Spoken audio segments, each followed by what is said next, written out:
My daughter told 300 people at her wedding that I died of a heart attack 2 years ago. She cried real tears talking about her poor dead father, who never got to see this day. Meanwhile, I was standing in the back watching the entire performance, very much alive, with a $5 million check in my pocket. Little did she know that my next move would destroy everything she'd built on that lie. Before I tell you how this story ends, let me know in the comments where you're watching from. Have you ever discovered that someone you love has been lying about you behind your back? Today was supposed to be the happiest day of my life, my daughter's wedding day. Instead, I'm sitting at table 47 at the Four Seasons San Francisco, right next to the restrooms, listening to the sound of running water and flushing toilets, while 300 of the city's most distinguished guests celebrate Scarlett's marriage to Evander Blackthorne. My name is Brennan Cross, and this is not where a father belongs on his daughter's wedding day. The irony wasn't lost on me that the man who built Cross Waste Management from a single garbage truck into the largest waste management operation on the West Coast was seated next to the place where people disposed of things they didn't want. But then again, maybe that was exactly where I belonged tonight. The envelope in my jacket pocket crinkled as I shifted in my chair. $5 million, written out to Scarlett Cross. Blackthorne signed and ready. Her wedding gift, though she had no idea it was coming. 6 months ago, when she called me about covering the wedding expenses, her voice had that familiar tone, the one she'd used since high school, when she needed something but didn't want to acknowledge where it was coming from. "Daddy, I need to ask you something important," she'd said, and I could hear the hesitation through the phone. "Evander's family, they're different from us. Old money, you know, they have certain expectations about people in their circle." I'd listened as she explained the astronomical costs, the venue rental, the catering for 300 guests, the imported flowers, the string quartet, numbers that would make most people dizzy. But after 25 years of building my business from nothing, I could afford to give my daughter the wedding of her dreams. "Of course, sweetheart, whatever you need. There's just one thing," she'd continued, and I should have heard the warning in her voice. "The Blackthorns, they don't really understand blue-collar businesses. They might not appreciate how you built the company from the ground up. So maybe at the wedding it would be better if you didn't mention Cross Waste Management. Just keep things simple. Don't draw attention to yourself. Keep things simple. Don't draw attention. Don't mention the company that had paid for her private school education, her Yale degree, her Manhattan apartment, and now this lavish celebration that costs more than most people's houses. Don't talk about the 25 years I'd spent collecting garbage at 4 in the morning, reinvesting every penny building something substantial from society's unwanted refuse. Don't mention that I'd raised her alone after her mother decided that being married to a garbage man wasn't the life she'd envisioned. I understand I told her because I thought I did. I thought she was just nervous about fitting in with her new family's social circle. I thought she wanted to avoid uncomfortable questions about waste management and recycling plants. I thought she was protecting me from their judgment. I thought wrong. Now watching her move gracefully between tables in her $20,000 Vera Wang gown, accepting congratulations from San Francisco's social elite, I realized how completely I'd misunderstood. She didn't belong to my world anymore, she belonged to theirs. A waiter approached, probably the 15th one tonight. They kept checking on the man in the corner, their eyes curious about why someone was sitting so far from the celebration. "Another whiskey, sir." "Please." Through the crowd, I could see Thaddeus Blackthorne holding court near the bar, his silver hair gleaming under crystal chandeliers that probably cost more than my first truck. Everything about him screamed inherited wealth, the effortless confidence, the way other guests orbited around him seeking approval. The restroom door opened behind me again, and instead of hurrying past like everyone else had been doing all evening, someone stopped at my table. "Excuse me?" a woman's voice said, and when I looked up, I recognized Patricia Whitfield from the Pacific Heights Neighborhood Association.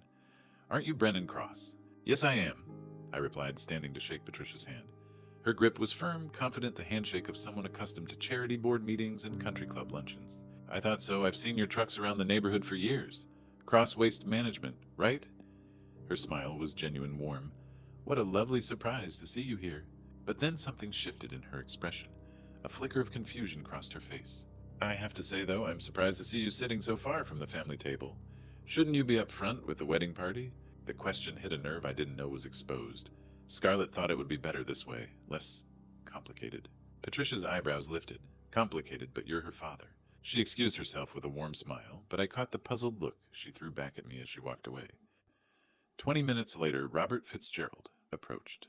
A commercial developer I'd worked with over the years, he seemed oddly hesitant tonight.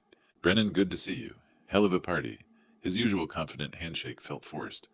"I have to ask, though, are things okay between you and Scarlett?" "Of course. Why would you ask that? It's just..." He shifted uncomfortably. I've heard some things around town. Nothing specific, just people talk, and you're sitting pretty far from the action tonight. People talk. About what about me? About Scarlet? What kind of things? Robert waved dismissively. Probably nothing. You know how gossip works in this city. Someone says something, it gets twisted. He clapped my shoulder. I'm sure it's all nonsense. Your daughter looks beautiful. He walked away, leaving me with more questions than answers. What gossip? What had people been saying about us? And why did everyone seem surprised to see me here? I studied the other guests with new eyes. The way conversations paused when I walked by. The curious glances from strangers. The overly polite smiles from waitstaff like they weren't sure how to treat me. Even my seating arrangement suddenly felt more deliberate. Table 47 wasn't just far from the head table, it was isolated, hidden, like someone had carefully placed me where I wouldn't be noticed. I pulled out my phone and scrolled through photos guests had posted on social media. Picture after picture of the beautiful bride, the elegant reception. I searched through dozens of images. Then I found what wasn't there. In every photo that included the head table, there was an empty chair, right where the father of the bride should have been sitting. Not moved to accommodate someone else, but completely absent. My chest tightened as pieces started forming a picture I wasn't ready to see. The whispered conversations, the surprised looks, the empty chair, the isolation. Something was happening here. Something that went far deeper than my daughter being embarrassed about garbage trucks. Something I didn't understand yet, but something that made my stomach twist with a dread I couldn't name. I took a long sip of whiskey and tried to push down the growing certainty that tonight was going to change everything between Scarlet and me forever. The question came from behind me as I stood near the bar, cutting through the elegant chatter like a knife. Excuse me, but aren't you supposed to be dead? I turned slowly, whiskey glass frozen halfway to my lips.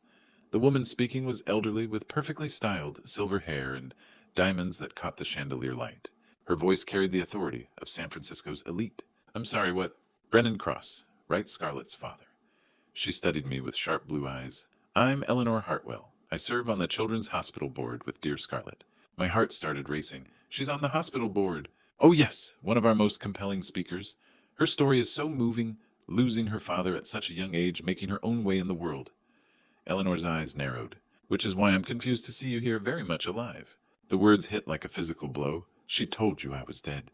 Passed away 2 years ago. A heart attack, she said. She spoke beautifully about how you taught her independence, hard work. Eleanor tilted her head. You look remarkably well for a dead man. Before I could respond, Catherine Morrison joined us. She looked at me with growing alarm. Oh my goodness, you're... Brennan Cross, Eleanor supplied. Scarlett's supposedly deceased father. Catherine went pale. But that's impossible. Scarlett spoke about you last month at the museum gala. So emotional, talking about missing you, wishing you could see her happiness. The room spun. Museum galas, hospital fundraisers. How many events had my daughter attended playing the grieving orphan while depositing my checks? There must be some mistake, I managed. Oh, there's a mistake, Eleanor said dryly. Either you've staged a resurrection or someone's been telling elaborate lies. Heads were turning now, whispers spreading through the crowd. At the head table, Scarlett laughed with Evander, unaware her world was crumbling 30 feet away. She said you worked yourself to death building your business, Catherine repeated. Never got to see her succeed. Worked myself to death. While I was alive, working 16-hour days to pay for her lifestyle and this wedding. How long has she been saying this? Eleanor and Catherine exchanged glances. At least a year. She's been active in charity circles since her engagement. Always talks about doing good work in memory of her beloved father. In memory of me. While I was alive, writing checks, sitting alone, wondering why she never called. The betrayal hit like a tsunami. Not just the lie, but the scope, the planning, the performance, the calculated cruelty of erasing me while living off my money. She hadn't just asked me to stay quiet. She'd killed me off entirely, turned me into a sob story, to win sympathy from San Francisco's elite, all while cashing my checks and planning a wedding I was paying for but too dead to attend. I looked across the ballroom at Scarlett, radiant in her dress, surrounded by people who believed her father was 6 feet under. People who had no idea the dead man was standing right there. The anger that rose in me was unlike anything I'd ever felt. Pure, white-hot rage at the betrayal, the calculated cruelty, the sheer audacity. If you'll excuse me, I said, walking away from their shocked faces. I found myself walking toward the restrooms, needing a moment away from the crowd, away from the whispers following me. My hands shook not from fear, but from containing 25 years of suppressed anger. In the mirror above the marble sink, I saw a man I barely recognized. The same face that had kissed, scraped knees, and attended every school play, now twisted with rage.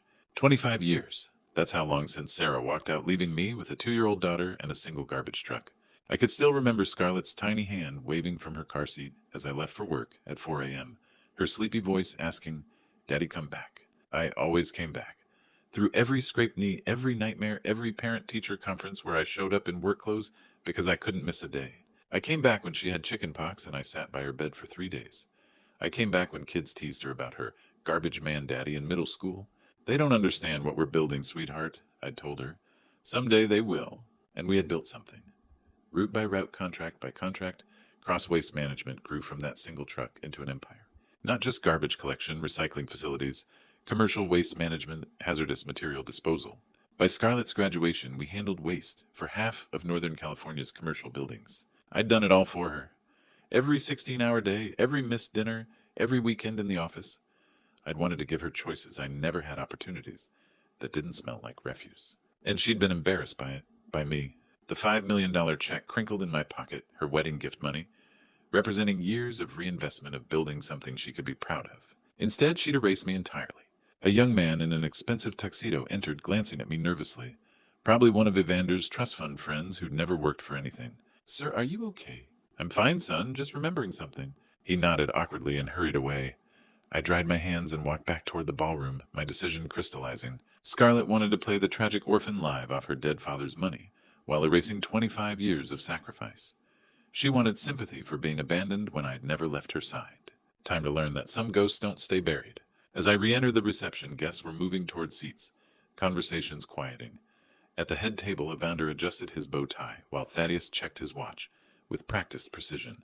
There was Scarlett standing gracefully smoothing her wedding dress.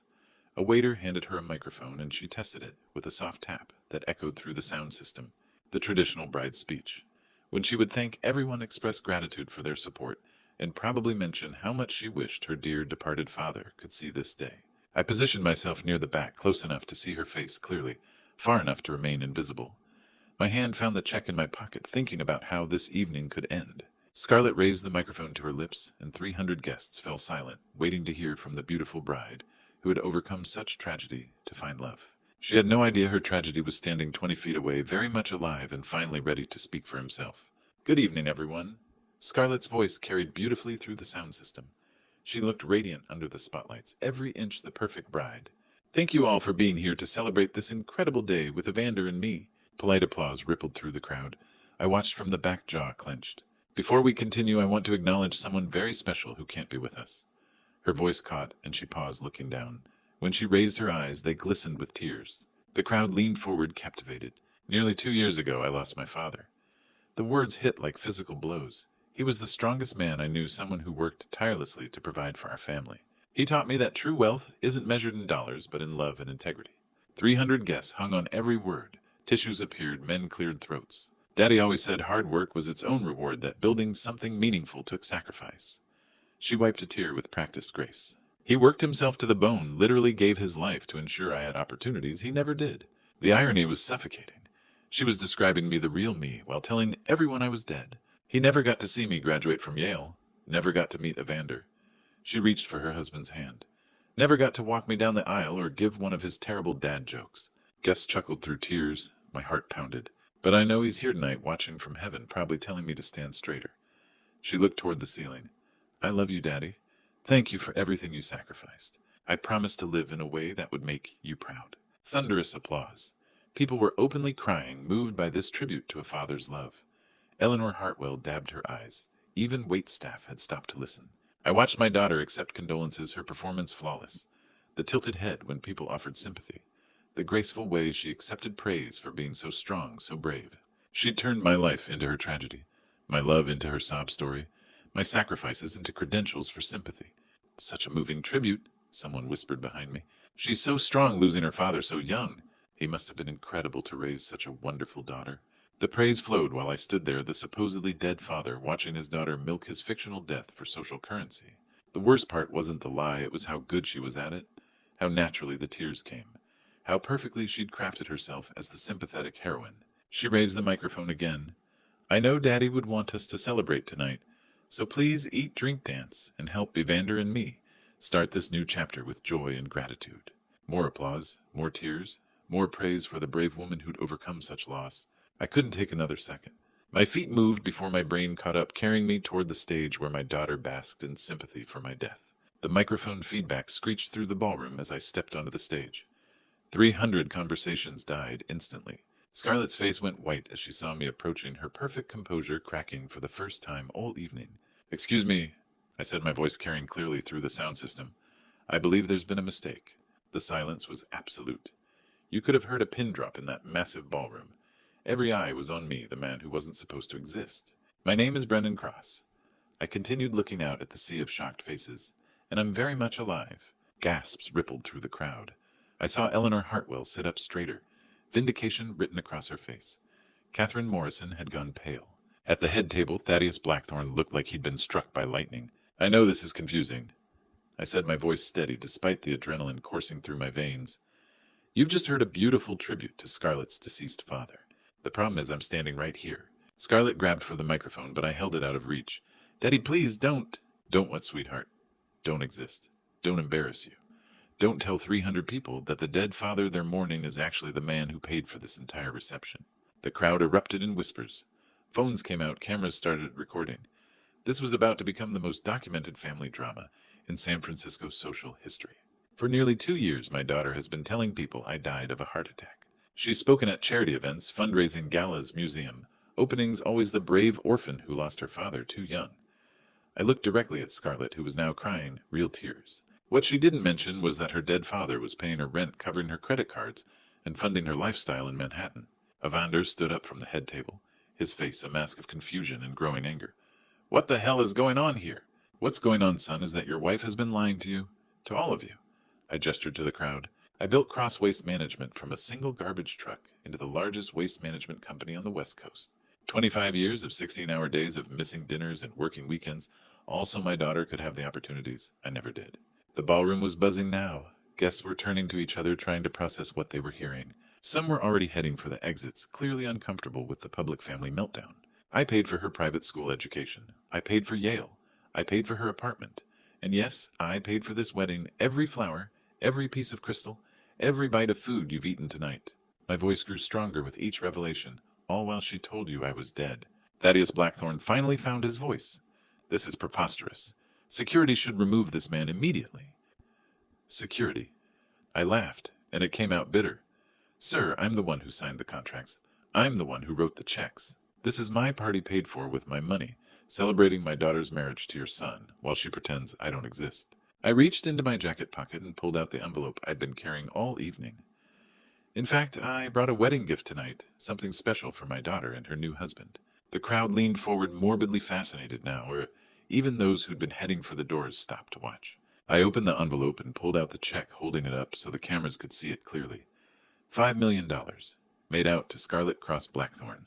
My wedding gift to the daughter who loves me so much she's been mourning my death for 2 years. The gasps were audible now. $5 million was real money, even in this crowd. Scarlett reached for the check, her eyes wide with shock and desperation. "Daddy, please. We can talk about this privately.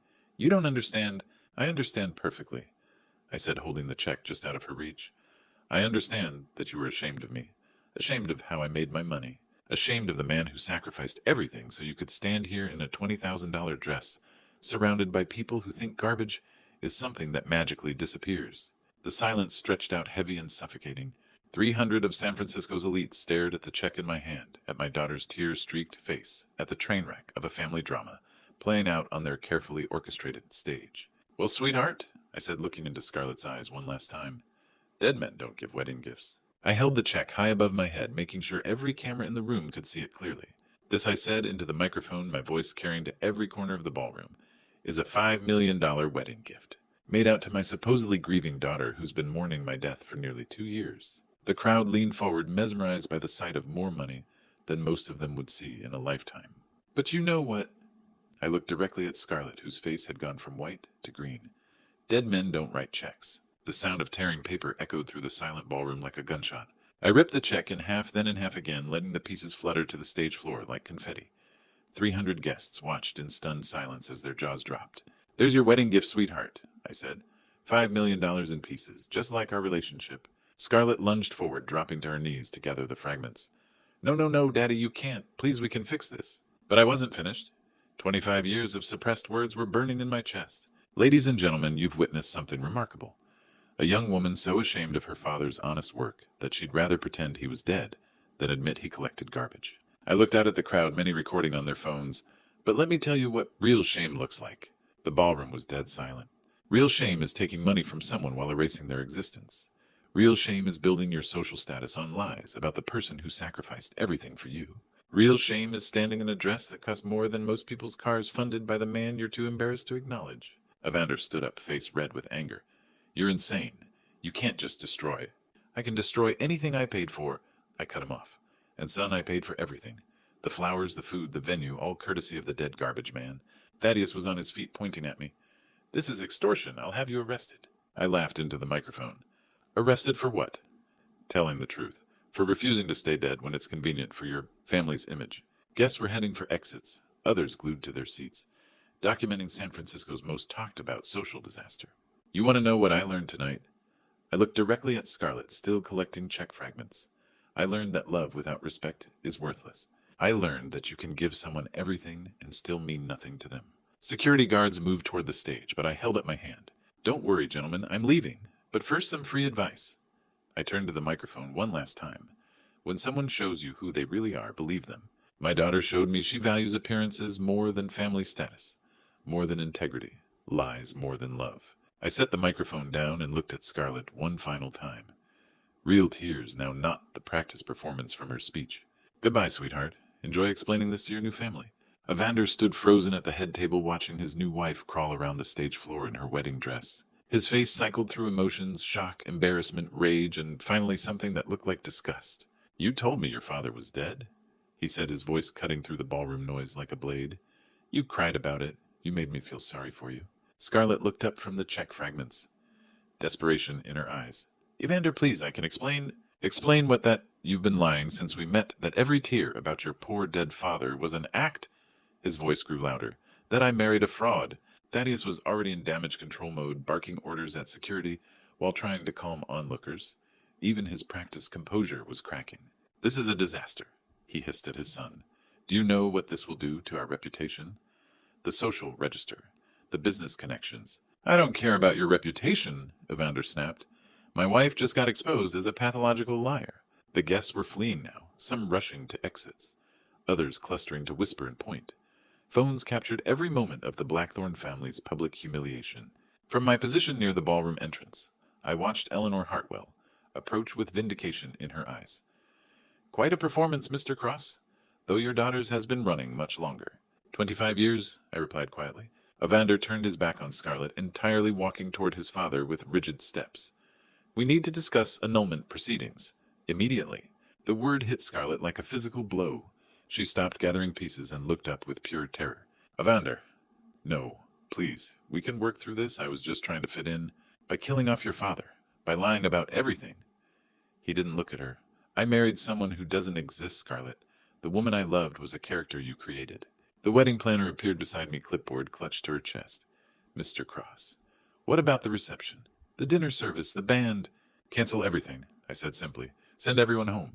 Guests filed out in earnest, their elegant evening wear contrasting sharply with the ugly scene. The beautiful ballroom now looked like a battlefield. Overturned chairs, abandoned tables, scattered rose petals mixing with torn check fragments. In the center of it all sat my daughter alone in her wedding dress, surrounded by the wreckage of her carefully constructed lies. I took one last look at Scarlett, still kneeling among the pieces of her shattered life. 25 years of unconditional love had led us here. I turned toward the exit, leaving behind the daughter who had chosen shame over family lies, over love. Behind me, I could hear her calling my name, but I didn't look back. 6 weeks later, I was reviewing quarterly reports when my secretary buzzed the intercom. Mr. Cross, there's someone here to see you. She says she's your daughter. I looked up from the Cross-Waste Management financial statements. Through the window, our fleet of trucks returned from morning routes, the honest work Scarlett had been ashamed of. Send her in. The woman who entered was barely recognizable. Gone was the polished socialite in designer clothes. This Scarlett wore simple jeans and a sweater hair in a ponytail. No makeup covered the dark circles under her eyes. She looked like she'd been through hell. Good. Hello, Dad. Her voice was small, uncertain. I gestured to the chair across from my desk. Scarlett. She sat carefully like the chair might collapse. I know you probably don't want to see me. You're right, I don't. But you're here anyway. The annulment went through last week. Evander's lawyers made it fast and quiet. The Blackthorns paid me to sign a non-disclosure agreement. She stared at her hands. I lost the apartment. Lost my friends. The charity boards don't return calls anymore. I lost everything, Dad. You didn't lose everything, Scarlett. You threw it away. There's a difference. Real tears formed in her eyes. I know I messed up. I hurt you in ways I can't understand. But I was hoping we could talk. I leaned back, studying the daughter I'd raised alone for 25 years. Talk about what? About how you spent 2 years telling people I was dead. Used my death as a party trick for sympathy. She flinched. I was ashamed. Of what? Of where we came from. Of the business. Of this. She gestured around the modest office. I walked to the window, watching drivers check afternoon routes. You were ashamed of the work that paid for your education, your lifestyle. Ashamed of the man who raised you alone after your mother left, because being married to a garbage man wasn't good enough. I know how it sounds. It sounds like you're exactly like her. Your mother left because she thought she deserved better. You killed me off because you thought you deserved better than having a father who worked with his hands. Scarlett cried openly. I'm sorry. I don't know how to fix this. You can't fix it. You can't undo 2 years of lies. You can't unbreak what you broke. She looked up desperately. So we're done forever. I sat back down, really looking at her. Underneath the shame, I saw glimpses of the little girl who used to wait for me to come home. Forgiveness isn't a gift, Scarlett. It's something you earn. Every day, through choices, through actions, through proving, you understand what you did wrong. What does that mean? It means if you want a relationship with me, it starts from zero. No money, no bailouts, no safety net. You figure out how to support yourself with honest work. Learn what it means to build something instead of taking from someone who already built it. She nodded eagerly. Yes, I can do that. And it means you tell the truth. Always. Even when it's uncomfortable, even when it costs you something you want. I understand. I pulled out a business card. There's a position in our customer service department. Entry level. $40,000 a year. Answering phones, handling complaints, learning the business from the ground up. She took the card with shaking hands. You'd give me a job. I'd give you a chance to earn one. The rest is up to you. Scarlett stood clutching the card like a lifeline. Thank you, Dad. I won't let you down. You already did. The question is whether you'll do it again. She walked to the door, then turned back. Do you think someday you could love me again? I looked at my daughter standing in the doorway of the office built by work she'd been ashamed of. I never stopped loving you, Scarlett, but love without respect is just enabling. You want both, then show me you deserve both. She nodded and walked out, leaving me with quarterly reports and quiet hope that maybe my daughter was finally ready to grow up. Some bridges can be rebuilt, but only if both people are willing to do the work. Looking back now, I realize I enabled Scarlett's behavior for years. Maybe if I'd been stricter, if I'd taught her that love comes with accountability, things would have been different. But betrayal stories like ours teach us that sometimes the hardest lessons come from the people we love most. God has a way of revealing truth when we least expect it. That night at the Four Seasons, God showed me that unconditional love without boundaries isn't love at all, it's weakness. And like so many grandpa stories I've heard over the years, I learned that spoiling our children often spoils their character. These betrayal stories remind us that family bonds require mutual respect. Grandpa stories from my own childhood taught me about hard work and integrity, but I forgot to pass on the tough love part. I gave Scarlett everything she wanted instead of everything she needed. The third lesson God taught me that night: sometimes you have to lose someone to save them. Scarlett needed to face consequences, and I needed to stop rescuing her from them. Grandpa stories always end with wisdom earned through pain. Betrayal stories always teach us about the cost of taking love for granted. My story teaches both. If this story resonated with you, I'd love to hear about your own family challenges in the comments below. Have you ever had to choose between enabling someone you love and holding them accountable? Please share this story with someone who might need to hear it. And don't forget to subscribe to our channel for more real-life stories about family forgiveness and finding strength in our darkest moments. Your support helps us continue sharing these important lessons.